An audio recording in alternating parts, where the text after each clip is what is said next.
Assalamualaikum students, welcome back to my channel Bureaucrats of Tomorrow। Student, जैसा कि हमारी general science की ability में आज का हमारा लेक्चर है एटॉमिक स्ट्रक्चर।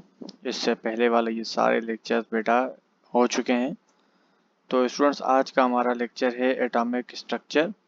आज हम उसकी पढ़ेंगे कि क्या केमिकल बॉन्डिंग किस तरह होती है और इलेक्ट्रोमैग्नेटिक रेडिएशंस क्या होते हैं। स्टूडेंट, सबसे पहले हम डिस्कस करेंगे कि एटॉमिक स्ट्रक्चर। उससे पहले हम ये डिस्कस करेंगे कि एटम क्या होता है। Atom is the smallest particle that can not be further सब डिवाइडेड। सबसे छोटे से छोटा पार्टिकल जिसे हम और ज्यादा डिवाइड ना कर सकें उसे हम कहते हैं एटम। एटम के फंडामेंटल जो पार्टिकल्स होते हैं स्टूडेंट्स, वो तीन होते हैं: इलेक्ट्रॉन, प्रोटॉन और न्यूट्रॉन। इलेक्ट्रॉन पर आपकी नेगेटिव चार्ज होती है, प्रोटॉन पर आपकी पॉजिटिव चार्ज होती है और न्यूट्रॉन पर आपकी न्यूट्रल चार्ज होती है। यानी एटॉमिक नंबर। अब किसी भी जो आपका जो एटॉमिक स्ट्रक्चर होती है उसमें सबसे अहम जो चीज़ें होती हैं स्टूडेंट, वो तीन होती हैं। सबसे पहले कि नंबर ऑफ प्रोटॉन या नंबर ऑफ इलेक्ट्रॉन। अच्छा स्टूडेंट, नंबर ऑफ इलेक्ट्रॉन और नंबर ऑफ प्रोटॉन यानी नंबर ऑफ इलेक्ट्रॉन हमेशा बराबर होते हैं नंबर ऑफ प्रोटॉन के। लेकिन तब ये स्टूडेंट कंडीशन याद रख लेना, नंबर ऑफ इलेक्ट्रॉन और नंबर ऑफ प्रोटॉन तब बराबर होंगे जब वो केमिकल बॉन्ड नहीं बनाते। याद रहे, जब वो केमिकल बॉन्ड नहीं बनाते तब उनका नंबर ऑफ इलेक्ट्रॉन और नंबर ऑफ प्रोटॉन बराबर होता है, तो जिसे हम एटॉमिक नंबर कहते हैं। उसके बाद स्टूडेंट्स होता है एटॉमिक मास, जिसमें total number of proton and neutron यानी प्रोटॉन प्लस न्यूट्रॉन इन दोनों के मिला के जितना नंबर होगा उसे हम कहेंगे एटॉमिक मास। और स्टूडेंट, तीसरी जो अहम चीज होती है वो होती है शेल यानी पाथ ऑफ इलेक्ट्रॉन, कि शेल कहाँ मूव करता है। स्टूडेंट्स, अगर मैं एक छोटी सी आप सबके लिए एक डायग्राम बनाऊं तो ये हो गया न्यूक्लियस, उसके बाद ये हो गया पहला शेल, उसके बाद ये हो गया दूसरा शेल। पहले शेल को हमने नाम दे दिया, ये जो पहला वाला शेल है ये उसको नाम दे दिया हमने के, और दूसरे वाले को हमने दे दिया एल। स्टूडेंट्स, अब ध्यान से देखिएगा, पहला जो आपका फंडामेंटल पार्टिकल है इलेक्ट्रॉन, वो हमेशा न्यूक्लियस के गिर्द रिवॉल्व कर रहा होता है। तो वो जिस पाथ पे रिवॉल्व कर रहा है, जो रास्ता जिस रास्ते पे वो चल रहा है, रिवॉल्व कर रहा है, उसे हम कहते हैं शेल। समझ आ गई स्टूडेंट। अब सवाल ये कि वेयर इज इलेक्ट्रॉन। इलेक्ट्रॉन कहाँ होता है? इलेक्ट्रॉन हमेशा शेल में होता है जो कि रिवॉल्व कर रहा होता है around the nucleus. Okay, next part proton. Student, proton और न्यूट्रॉन दोनों के दोनों न्यूक्लियस के अंदर ही होते हैं। यानी आप ये कह सकते हैं कि जो एटॉमिक मास है वो प्रोटॉन और न्यूट्रॉन का नंबर है। तो एटॉमिक मास जो है स्टूडेंट्स, वो न्यूक्लियस की वजह से, यानी न्यूक्लियस ही डिफाइन करता है कि किसी भी एटम का कितना एटॉमिक मास है। स्टूडेंट्स, आगे हम बढ़ते हैं कि एटम्स जो होते हैं वो बॉन्ड क्यों बनाते हैं। एटम्स बॉन्ड बनाते क्यों आखिर स्टूडेंट? तो atoms form bond to make complete their octet और duplet rule, in other word to make them self stable.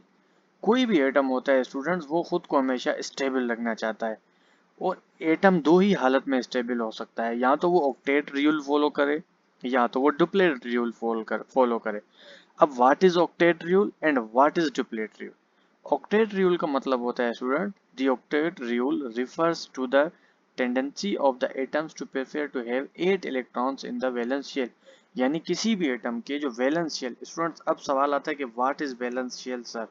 Valence shell बेटा जो आखिरी का शेल होता है, लास्ट, मिसाल के तौर पे एक एटम है उसे टोटल 2 शेल हैं, तो इसका जो वैलेंस शेल है वो दूसरा वाला होगा। एक एटम है जिसे 4 शेल हैं, 2, 3 और ये 4, जिसे 4 शेल हैं, तो उसका आखिरी वाला जो शेल होगा वो वैलेंस शेल होगा। तो हर एटम चाहता है कि उसके वैलेंस शेल आखिरी शेल में या तो ऑक्टेट यानी 8 इलेक्ट्रॉन हो या तो डुप्लेट यानी 2 इलेक्ट्रॉन हो। 2 या 8 जब उसके वैलेंस शेल में इलेक्ट्रॉन होते हैं तो वो एटम खुद को स्टेबल समझता है, और वो एटम स्टेबल कंसीडर किया जाता है। इसलिए हर एटम बॉन्ड बनाता है ताकि ज़्यादा से ज़्यादा या तो वो लूज करके या तो वो गेन करके अपना जो स्टेबिलिटी वाला जो अपना एक फंडामेंटल किसी भी एटम का जो जुज है वो कंप्लीट कर सके। स्टूडेंट्स, अब शेल के अंदर भी सब शेल होते हैं, SPDF। अब ये चारों सब शेल हैं जो किसी भी शेल के अंदर होते हैं। मिसाल के तौर पे हमने पढ़ा कि भाई कि जो भी एटम हो वो अपने अपने शेल में अपना जो वैलेंस शेल है उसमें 8 इलेक्ट्रॉन रखना चाहता है। तो अगर किसी भी एटम के वैलेंस शेल में 8 इलेक्ट्रॉन होंगे तो वो 8 के 8 2 s में होंगे और 6 p में होंगे। ये SPDF वैलेंस शेल होते हैं। आपको इसकी ज़्यादा डिटेल में जाने की ज़रूरत नहीं है क्योंकि CSS और PMS में इसकी इतनी ज़्यादा डिटेल नहीं पूछी जाती। स्टूडेंट्स, अब कोई भी एटम बॉन्ड बनाना चाहता है तो वो कितने किस्म के बॉन्ड बनाता है, और उससे पहले हम ये पढ़ेंगे कि बॉन्डिंग होती क्या है। Process by which atoms share or exchange electrons to form a chemical compound। ये हमने पहले ही पढ़ा कि कोई भी एटम जब खुद की स्टेबिलिटी के लिए या तो वो शेयर करेगा अपना एटम लास्ट वैलेंस शेल के इलेक्ट्रॉन, या तो कम्प्लीटली लूज कर देगा। किस चीज़ के लिए? एक केमिकल कंपाउंड बनाने के लिए। It is a fundamental concept in chemistry that explains how atoms interact with each other to form molecules, कि एटम एक दूसरे के साथ किस तरह इंटरेक्ट करते हैं मॉलिक्यूल बनाने के लिए।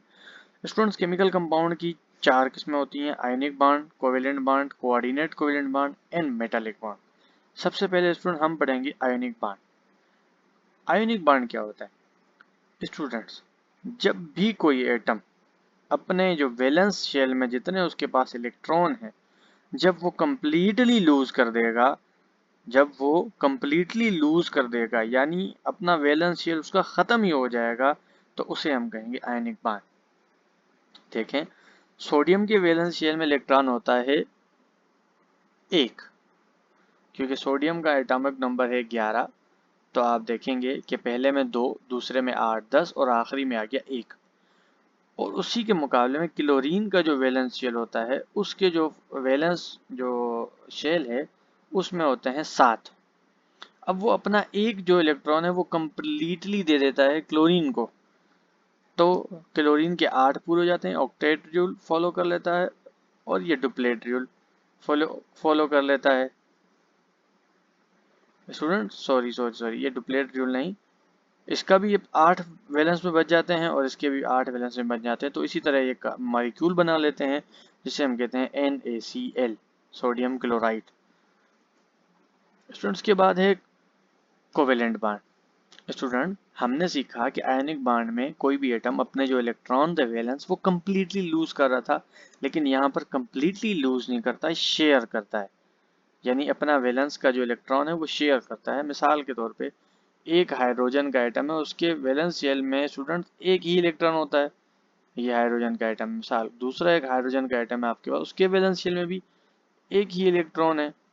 अब वो क्या करेंगे, ये दोनों अपना लास्ट वाला वैलेंस का जो इलेक्ट्रॉन है वो एक दूसरे के साथ शेयर करेंगे। तो इसी तरह उसके भी 2 कंप्लीट हो जाएंगे और इसके भी 2 कंप्लीट हो जाएंगे, ये भी स्टेबल हो जाएगा और वो भी स्टेबल हो जाएगा। इसी तरह जब कोई भी एटम एक दूसरे के साथ एक इलेक्ट्रॉन शेयर करें तो उसे कहते हैं सिंगल कोवेलेंट, जिस तरह हाइड्रोजन हाइड्रोजन के साथ। अगर 2 तो उसे कहते हैं डबल कोवेलेंट, यानी ऑक्सीजन ऑक्सीजन के साथ। अगर वो करता है 3 तो उसे कहते हैं ट्रिपल कोवेलेंट, वो होता है नाइट्रोजन नाइट्रोजन के साथ। अब स्टूडेंट, इसी की कोवेलेंट बॉन्ड की एक और टाइप है कि कोऑर्डिनेट कोवेलेंट बॉन्ड। इसमें क्या होता है student, shared pair of electrons comes from only one atom. यानी जो शेयर, अब देखिए इसमें ये दोनों शेयर कर रहे थे ना, अपना हाइड्रोजन का एटम ये भी शेयर कर रहा था और ये भी, लेकिन इसमें क्या होगा कि कोई एक एटम अपना इलेक्ट्रॉन शेयर करेगा दूसरे के साथ। स्टूडेंट, इसके बाद हमारा जो टॉपिक है वो है metallic bond. This bond is formed to the attraction between positive ions and the mobile electrons in a metal. यानी ये अक्सर मेटल्स में होती है, जो उनके पॉजिटिव आयंस होती हैं और जो मोबाइल इलेक्ट्रॉन्स होते हैं उनके दरमियान जो अट्रैक्शन होती है उसकी वजह से ये फॉर्म्ड होते हैं। ये भी आपके सीरीज में इतना नहीं आता। उसके बाद है molecular orbital theory. Student, it is method to describing electronic structure of molecule. यानी एक मॉलिक्यूल है जो उसकी एटॉमिक स्ट्रक्चर क्या होती है, जैसे H2O, इसमें ऑक्सीजन का एक एटम, हाइड्रोजन के 2 हो गए। अब इसकी जो क्या कहते हैं कि इलेक्ट्रॉनिक स्ट्रक्चर बनेगी वो इस तरह बनेगी। इसे हम कहते हैं मॉलिक्यूलर ऑर्बिटल थ्योरी। स्टूडेंट, इसी चैप्टर में हमारा जो बी पोर्शन था वो था इलेक्ट्रोमैग्नेटिक रेडिएशंस।